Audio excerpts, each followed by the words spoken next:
అమరావతిలో జూన్ 21వ తేదీన అంతర్జాతీయ యోగా డే నిర్వహిస్తున్నామని మంత్రి సత్యకుమార్ తెలిపారు. అమరావతి ప్రాంతంలో వెస్ట్రన్ బైపాస్ దగ్గర అంతర్జాతీయ యోగా డే నిర్వహిస్తామన్నారు. జూన్ 7 నుంచి జూన్ 20వ తేదీ వరకు ప్రత్యేక కార్యక్రమాలు నిర్వహిస్తున్నామన్నారు. యోగా, ప్రాణాయామం మానసిక ఇబ్బందులు తగ్గించేందుకు ఉపయోగపడతాయన్నారు. సీఎం చంద్రబాబు ఆలోచన మేరకు హెల్త్ కేర్పై ప్రత్యేక దృష్టి పెట్టామని మంత్రి సత్యకుమార్ స్పష్టం చేశారు.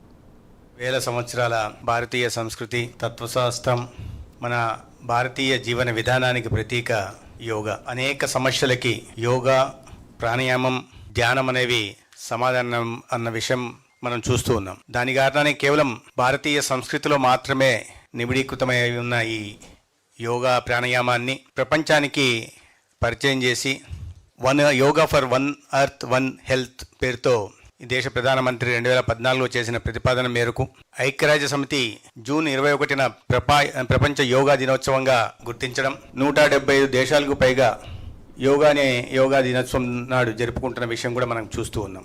దాంట్లో భాగంగానే గత సంవత్సరం 11వ ప్రపంచ యోగా దినోత్సవం సందర్భంగా నెల రోజుల పాటు అనేక యోగా కార్యక్రమాల్ని, థిమాటిక్ యోగాని, అదేవిధంగా ఆధ్యాత్మిక పర్యాటక కేంద్రాలుగా ఉంటున్న ప్రాంతాల్లో సమాజంలోని అన్ని వర్గాల్ని భాగస్వాములు చేస్తూ ఆంధ్రప్రదేశ్లో దాదాపు 2.5 కోట్ల మంది ప్రజల్ని యోగాలో భాగస్వాములు చేస్తూ మన అత్యంత వైభవంగా ప్రపంచ యోగా దినోత్సవాన్ని రాష్ట్ర గౌరవ ముఖ్యమంత్రి చంద్రబాబు నాయుడు గారి ఆలోచన మేరకు దేశ ప్రధాని గౌరవనీయ నరేంద్ర